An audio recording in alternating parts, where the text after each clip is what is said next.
a commencé un jour d'orage. Il faisait sombre et il pleuvait. Il va falloir agir avec une précision du diable, Wang. Et une totale concentration. T'es prêt, Jack? J'étais prêt dans le ventre de ma mère.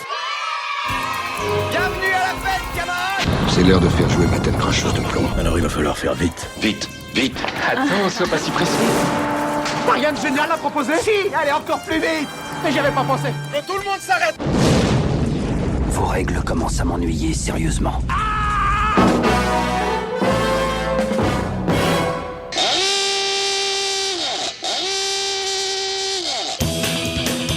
Bonjour à tous et bienvenue dans Retour à l'écran express. Vous êtes avec Tim et pour cet épisode, j'ai décidé de revenir sur un film de science-fiction complètement déjanté de 1993 à l'humour très corrosif où quand Mad Max rencontre Objectif Nul, le film du réalisateur espagnol Alex de la Iglesia produit par Pedro Almodóvar lui-même, Acción Mutante. Nous sommes des soldats de l'armée mutante et nous allons gagner la guerre. La société nous a traités comme de la merde. C'est à nous maintenant de lui en foutre plein le cul. Le monde est entre les mains de petits cons, de misérables fils à papa. Nom de Dieu, il y en a marre de tous les produits diététiques. Marre des déodorants, des voitures non polluantes et des eaux minérales. Nous ne voulons pas sentir bon. Nous ne voulons pas avoir la ligne. Non! Il ne reste plus que nous, mes amis. Maintenant, tout le monde est con ou moderne. Oui! Nous sommes des mutants, pas des bites de plagistes ou des pédales de design. Oui! Nous allons montrer maintenant à tous ces merdeux ce que c'est que la vraie vie.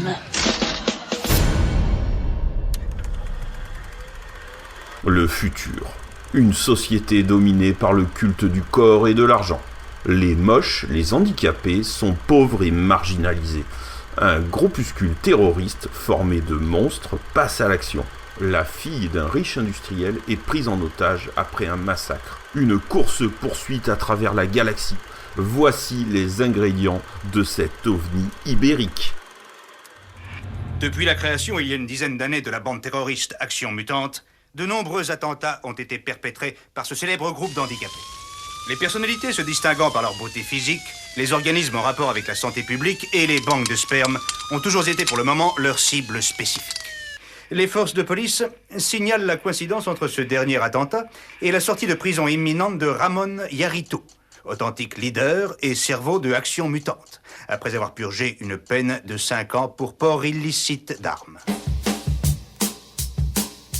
Action Mutante, c'est le tout premier long métrage de Alex de la Iglesia, un réalisateur espagnol qui depuis a fait un sacré chemin.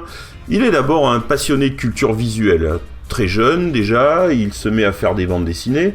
Il suit plus tard un cursus de philosophie à l'université qu'il va vite abandonner car il passe le plus clair de son temps au ciné-club. Il travaille ensuite comme décorateur sur des tournages et devient directeur artistique sur le film Todo por la pasta d'Enrique Urbizu en 90. Il passe à la réalisation en 91 et se fait remarquer avec son court-métrage Mirindas Asesinas par le réalisateur et producteur Pedro Almodóvar. Le jeune réalisateur lui parle alors de son projet de court-métrage de science-fiction. Mais Almodóvar n'est pas intéressé par du court, et en revanche, il lui propose de développer le film pour le cinéma. Mais le scénario n'est pas assez développé, son intention première étant juste de faire un film d'action divertissant avec des flingues et des vaisseaux et une planète perdue.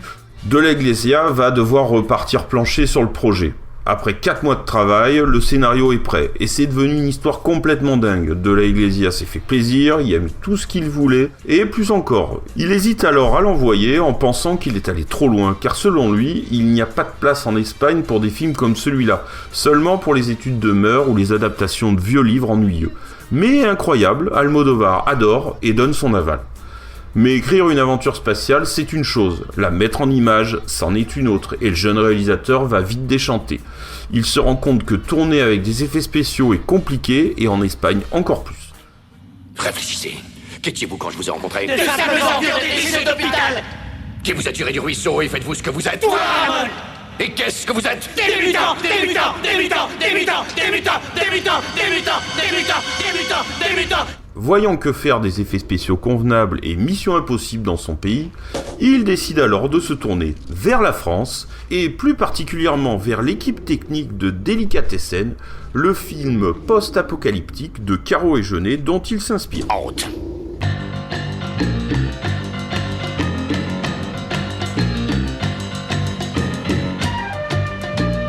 La préparation dure 2 ans. De la Iglesia, peu sûr de lui, va énormément travailler sur papier, notamment sur le storyboard, et discute beaucoup avec l'équipe technique, justement. Pour le casting, avec le peu de moyens qu'il a, 2,5 millions de dollars, il ne peut pas vraiment faire appel à de grosses pointures. Il va donc faire appel aux acteurs avec qui il a déjà travaillé, notamment sur des courts-métrages, ou qui ont joué dans les films de son collègue Enrique Urbizu.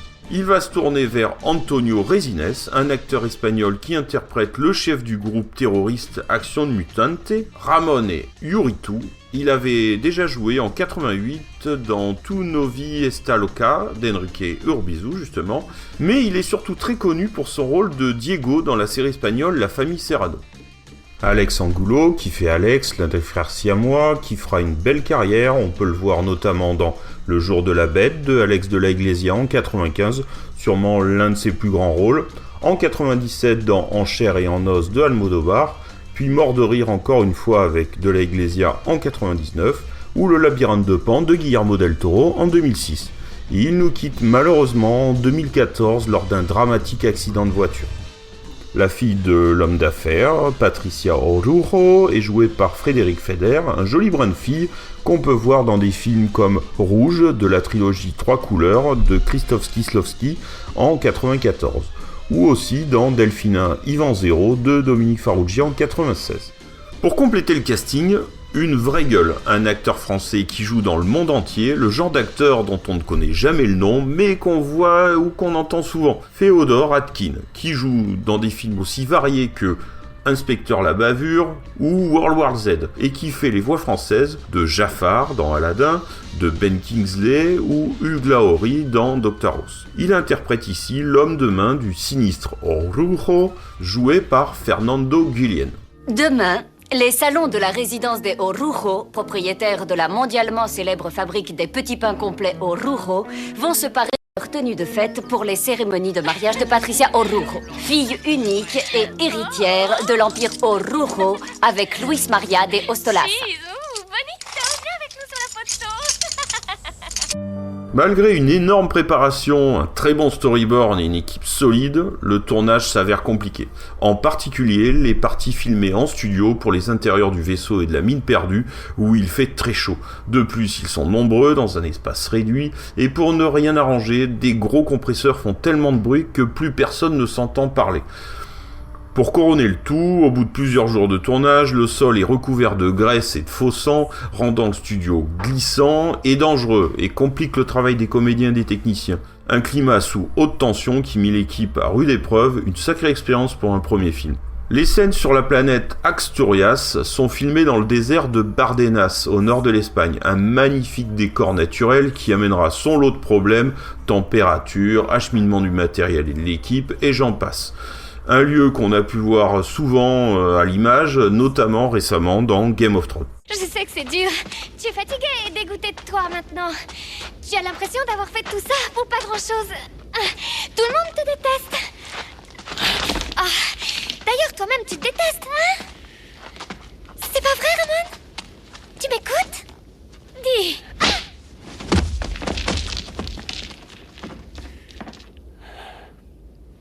Du calme. Je vais pas risquer de tout faire foirer. Je suis un professionnel. Je suis censé maîtriser toutes les situations. Je vais pas me laisser abattre par un incident qui ruinerait 2 ans de travail. Le film remporte 3 Goya, l'équivalent espagnol des Césars, meilleure direction artistique, meilleur maquillage et meilleurs effets spéciaux.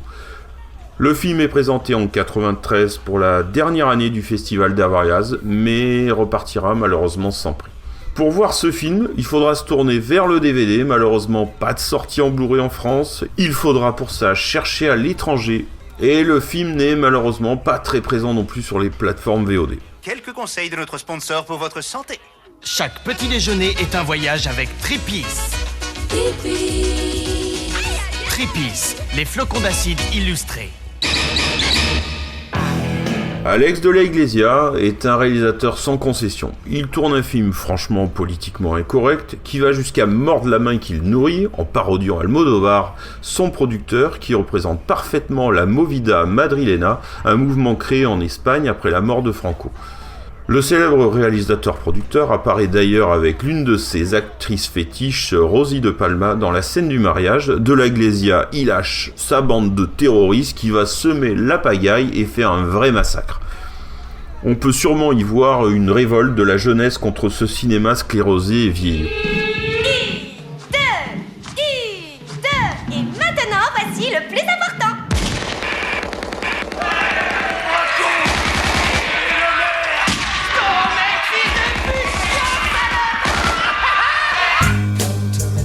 Une manière de donner un coup de pied dans la fourmilière, car Alex de la Iglesia est de la trempe d'un Gaspar Noé ou d'un Yann Kounen. Il va même jusqu'à parodier l'ETA, le tristement célèbre groupe de terroristes basques, plusieurs fois pendant le film, et ça non plus, ça se fait pas trop. De la Iglesia adore la contre-culture, et il en profite, par exemple avec la musique de Mission Impossible au début, un petit clin d'œil aux séries US, quelque chose qui ne se fait absolument pas dans le cinéma espagnol.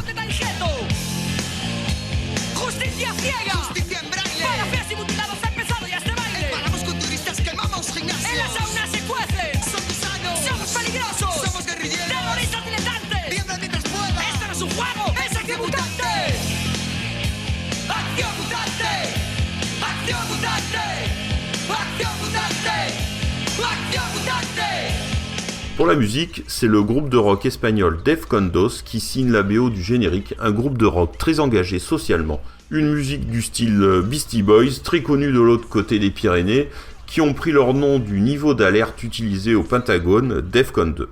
Oui, on va rigoler, Pamputatis. Écoutez Thérèse, je n'aime pas dire du mal des gens, mais effectivement elle est gentille. Vous savez, les avis, c'est comme les trous du cul. Tout le monde en a un. Eh bien, mettons-nous au travail. On va rigoler. Alors pourquoi ce film ? Alors déjà, on s'éclate à suivre cette bande de terroristes ou de freaks, aussi méchants que idiots, passer de péripétie en péripétie, et de s'égorger dans la bonne humeur. C'est du cinéma plaisir et décomplexé, une sorte d'affreux sale et méchant dans l'espace. Ça déborde d'humour noir, ce qui caractérise complètement ce réalisateur. C'est drôle, c'est grand guignolesque. Les acteurs sont particulièrement excellents. Angulo, notamment, qui crève déjà l'écran en frère siamois, et Resines, en chef de groupe terroriste, joue parfaitement les ordures. Le film fourmille comme ça de détails et de références à tout ce cinéma de SF des années 80, et il arrive à créer son propre univers avec un esthétisme très fort malgré le peu de moyens dont il dispose, comme le look par exemple des policiers réduits à des sortes de gros malabars qui tapent ou qui tirent sur tout ce qui bouge, ou à l'intérieur du vaisseau très viscéral qui est vraiment très réussi. Oui, c'est vrai, les ficelles sont un peu grosses, mais en même temps, on pouffe d'avance et on serait tellement déçu que les choses se passent autrement que telles qu'on est en train de les voir venir. Certaines scènes sont tellement drôles et décalées qu'elles valent le détour à elles seules. Alors évidemment, ce premier film a des défauts. Le rythme n'est pas toujours au rendez-vous, et l'histoire part dans tous les sens et a même tendance à s'essouffler pendant la deuxième partie. Mais avec ce film, on peut clairement voir le potentiel de ce réalisateur, qui se révélera pleinement dans les films suivants, et surtout avec Le Jour de la Bête, qui obtiendra le grand prix du Festival Fantastique de Gérardmer. Je vous conseille vraiment de vous jeter sur la filmographie d'Alex de la Iglesia, notamment 800 balles, Un crime farpé, non, ma langue n'a pas fourché, Le Jour de la Bête, évidemment, ou encore Les sorcières de Zugarramurdi, par exemple, qui sont pour la plupart de vraies perles d'humour noir. C'est bon, les gars. Je sais que vous n'avez pas été programmés pour nous laisser passer. Et je me doute que ça doit être dur de rester là toute la journée sans rien recevoir en échange. Vous pouvez peut-être oublier un instant votre programme et nous laisser passer. Ça vous intéresse ? Ah. Eméa, dis à ces messieurs que nous devons passer.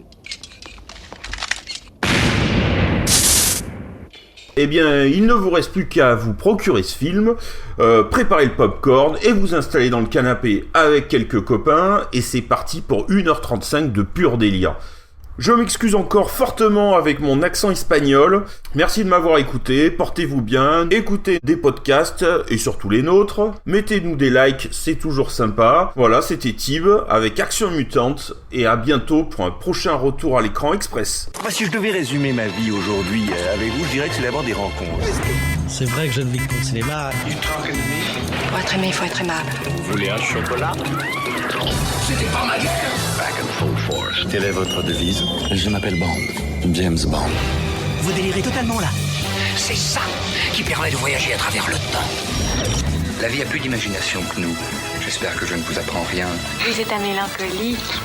Mélancolique, mon cul.